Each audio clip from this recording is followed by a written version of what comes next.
बिस्मिल्लाहिर्रहमानिर्रहीम। लाखों करोड़ों दरूद नबी अकरम सल्लल्लाहु अलैहि वसल्लम पर और उनकी आल पर। खासा दो भाइयों ने एक गाय आपस में तकसीम करने का फैसला किया। बड़े भाई ने छोटे भाई से कहा, तुम गाय का अगला हिस्सा ले लो और मैं पिछला हिस्सा ले लेता हूं। छोटा भाई मान गया। अब छोटा भाई गाय को चारा खिलाता था और बड़ा भाई उसका दूध पी जाता था। छोटे भाई को चंद दिन बाद बड़े भाई की साजिश का अंदाजा हो गया। उसने गाय को चारा डालना बंद कर दिया। गाय चंद दिन बाद मर गई। यूं दोनों भाई गाय से महरूम हो गए। यह कहानी मुत्तहिदा अपोजिशन की कहानी से मिलती जुलती है। नून लीग ने पाकिस्तान पीपल्स पार्टी को गाय का अगला हिस्सा देकर खुद पिछला हिस्सा ले लिया था।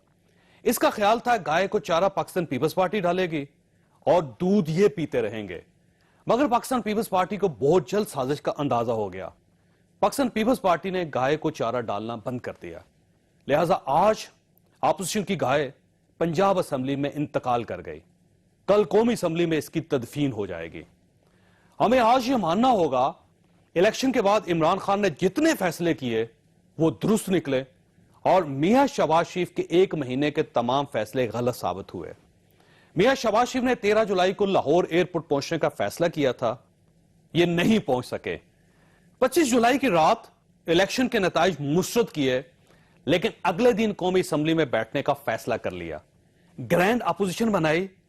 पाकिस्तान पीपल्स पार्टी ने अपोजिशन लीडर के लिए इनसे वोट ले लिए, लेकिन आज पंजाब असेंबली में स्पीकरशिप के लिए नून लीग के उम्मीदवार को वोट नहीं दिए। ये कल मियां शहबाज शरीफ को वजारत उज़्मा के लिए भी वोट नहीं देंगे और शहबाज शरीफ ने पंजाब में पार्टी हमजा शहबाज शरीफ के हवाले कर दी। आज इनके 15 एमपीएस ने चौधरी परवेज इलाही को वोट दे दिया।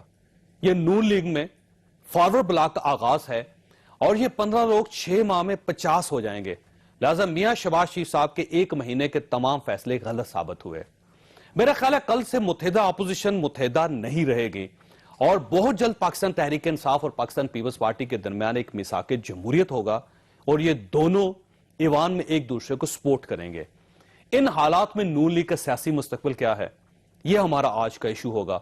कल पाकिस्तान पीपल्स पार्टी नून लीग को वोट क्यों नहीं देगी और क्या चौधरी परवेज इलाही पंजाब में वाकई नून लीग का फॉरवर्ड ब्लॉक बनाएंगे, हम ये भी डिस्कस करेंगे। हमारे साथ रहिएगा।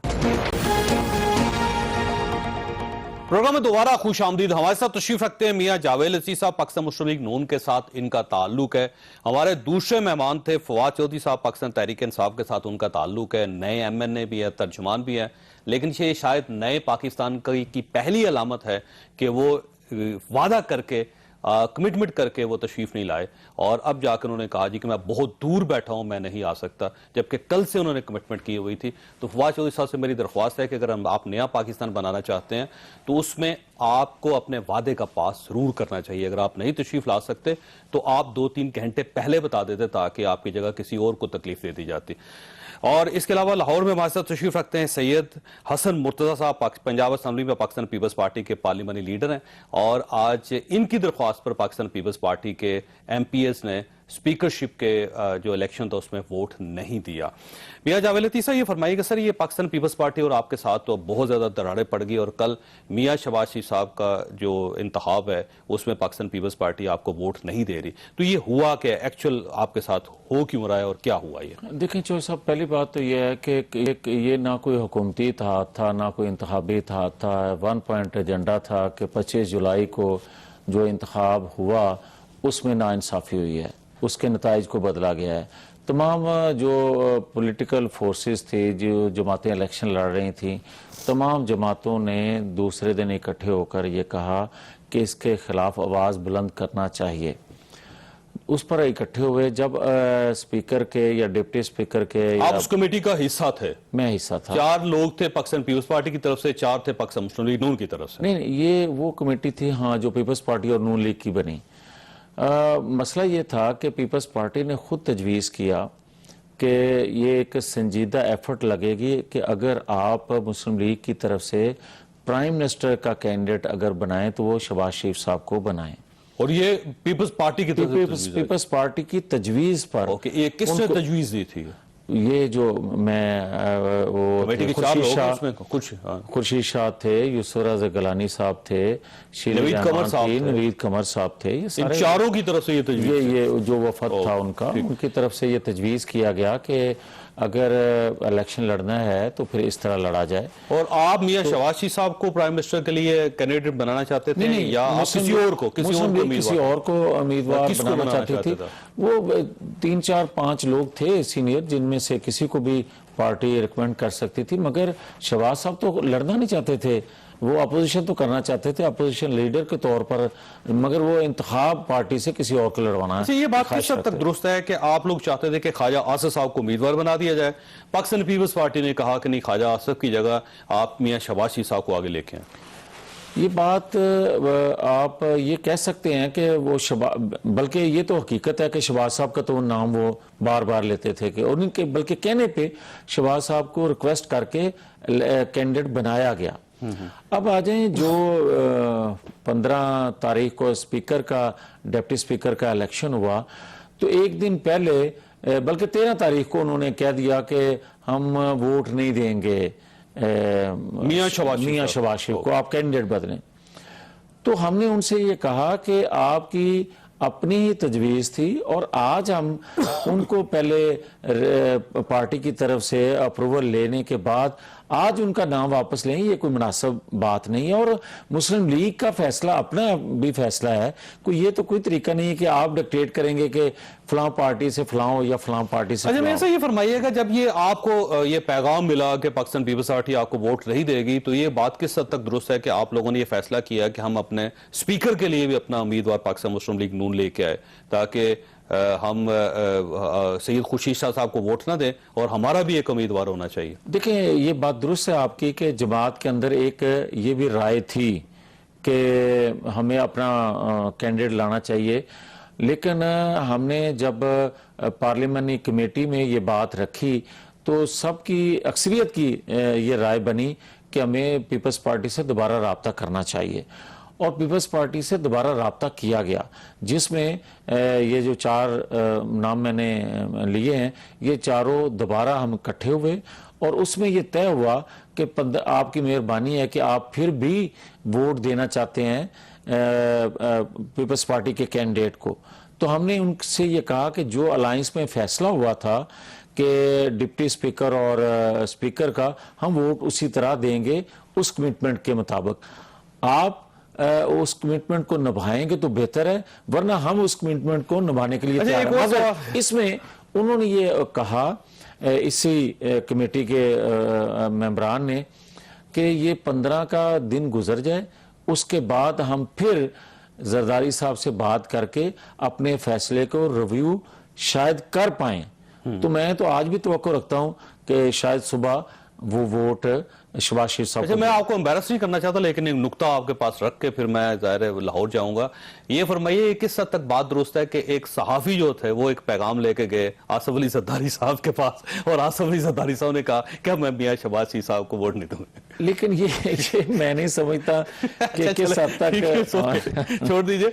आसिफ मुर्तज़ा साहब, ये फरमाइए सर, ये आसिफ अली जरदारी साहब ने आपको फोन करके कहा कि नहीं, हम पंजाब असेंबली में स्पीकर के लिए वोट कास्ट नहीं करेंगे, तो आज तो पंजाब असेंबली के अंदर जो एक मुत्तहिदा अपोजिशन थी जो वफाक में बनी, वो आज तो टूट गई सर पंजाब असेंबली में।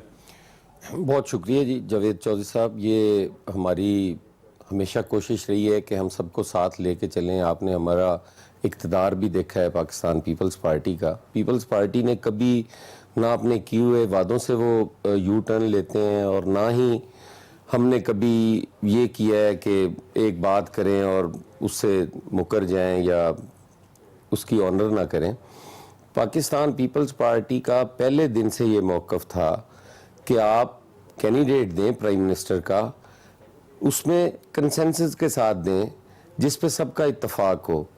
मियां साहब का जो रवैया था इक़्तिदार में वो आपके सामने है, कभी वो पेट फाड़ते थे, कभी वो उल्टा लटकाने की बातें करते थे। लेकिन शाह साहब, ये इशू वफाक में हुआ इनका, पंजाब का तो इशू नहीं था सर। पंजाब में तो आपको वोट कास्ट करना चाहिए था। जब हम नून लीग के प्रेसिडेंट को वोट नहीं कर रहे तो पंजाब में हम कैसे साथ रह सकते हैं जी? हम उनके साथ, जैसे अभी जावेद लतीफ़ साहब ने कहा, बड़े सीनियर हैं, बड़े काबिल एहतराम हैं, जैसे उन्होंने फरमाया अभी कि एक नकाती एजेंडा था, यक नकाती एजेंडे पे हम इकट्ठे हैं कि धांधली के खिलाफ हमने करना है। इसमें प्राइम मिनिस्टर कैसे आ गया कि प्राइम मिनिस्टर का इलेक्शन भी हमने इकट्ठे ही लड़ना है? ठीक है, वो कैंडिडेट दे, मुत्तफिका कैंडिडेट हो, हम उसको सपोर्ट करते ग्रैंड हैं। अपोजिशन जो है उसने ये फैसला नहीं किया था कि जो प्राइम मिनिस्टर साहब के लिए होगा, मियां शहबाज साहब इलेक्शन लड़ेंगे, सैयद खुर्शीद शाह साहब जो होंगे वो स्पीकर के लिए इलेक्शन अपोजिशन की तरफ से लड़ेंगे, और असद महमूद साहब जो होंगे वो डिप्टी स्पीकर के लिए लड़ेंगे। तो ये तो फैसला ग्रैंड अपोजिशन ने किया था। देखें, हमारा जो उम्मीदवार थे खुर्शीद शाह साहब, वो हमेशा गैर मुतनाज़ा रहे हैं, सबके लिए वो बराबर रहे हैं जी। तो हम चाहते थे कि ऐसा ही उम्मीदवार उधर से भी आ जाए। कोई ज़रूरी तो नहीं है जी कि अब ये इलेक्शन तो सबको पता था कि हम जीत नहीं सकते जी। इसमें तो कम अज़ कम मियाँ साहब की ज़ात को आगे ना रखा जाता, इसमें जॉइंट अपोजिशन के मफादात को सामने रखा जाता, उनके इत्तफाक पे ये किया जाता कि सबका इस पे इत्तफाक है और हम ये इत्तफाक से कर लें। इसमें तो कोई ऐसा हर्ज नहीं था। आसिफ अली जरदारी साहब के साथ अगर आपने रुकिएगा शाह साहब अपने ताल्लुकात ठीक कर लेते, तो जैसे मियां शहबाज साहब के ख्यालात थे पुराने आसिफ अली जरदारी साहब के बारे में, वो उनसे माजत कर लेते, अपोलोजाइज कर लेते। फिर ये है कि जब वो ऐवान में तशरीफ लाए थे तो बिलावल साहब के साथ तो उन्होंने हैंडशेक किया शहबाज साहब ने, तो वो जाके आसिफ अली जरदारी साहब से भी मिल लेते। क्या हर्ज था उसमें? मैं एक गुजारिश कर दूं कि मेरा ख्याल है ये इतना बड़ा कोई इशू नहीं है। जिस तरह हसन मुर्तज़ा बात कर रहे हैं, बात वो ठीक कर रहे हैं कि ये नंबर गेम जितनी थी, जो रिजल्ट आना था वो भी सबके इल्म में था, और जो 25 जुलाई को हुआ, क्या उन्होंने 25 जुलाई का नताइज अगर बदले तो क्या हमारे लिए बदले थे कि प्राइम मिनिस्टर हमारा होगा? मगर बात यह है कि इश्यूज़ पर जमातें इकट्ठी होती हैं, इश्यूज़ पर इख्तलाफ होता है हुकूमती जमातों के इत्तेहादियों में भी, और आप ये देखेंगे फ्यूचर में कि इंशाअल्लाह ताला जिस तरह ख़ास तौर पर मैं ये कहूँगा दाखिला खारजा पॉलिसी, मईशत के हवाले से ये बड़े इश्यूज़ हैं पाकिस्तान को जिन चैलेंजेस का सामना है। लेकिन सर, तो मैं ये आपकी जगह तो पाकिस्तान पीपल्स पार्टी डील किया करेगी ना सर, वो ऐसे लगता है जैसे उन्होंने आपको इररेलेवेंट कर दिया है। वैसे तारक बशीर चीमा साहब ने मैं ज्वाइन किया, उनको साथ में शामिल ये इसका जवाब जरूर ले लें। मैं डेफिनेटली आऊंगा आपकी तरफ। पाकिस्तान मुस्लिम लीग काफ के साथ ताल्लुक है। चीमा साहब आपका बहुत बहुत शुक्रिया। एक तो चौधरी परवेज इलाही साहब की मुबारकबाद कबूल कीजिए, 19 साल बाद दोबारा परवेज इलाही साहब उस कुर्सी पर तशरीफ रखते हैं।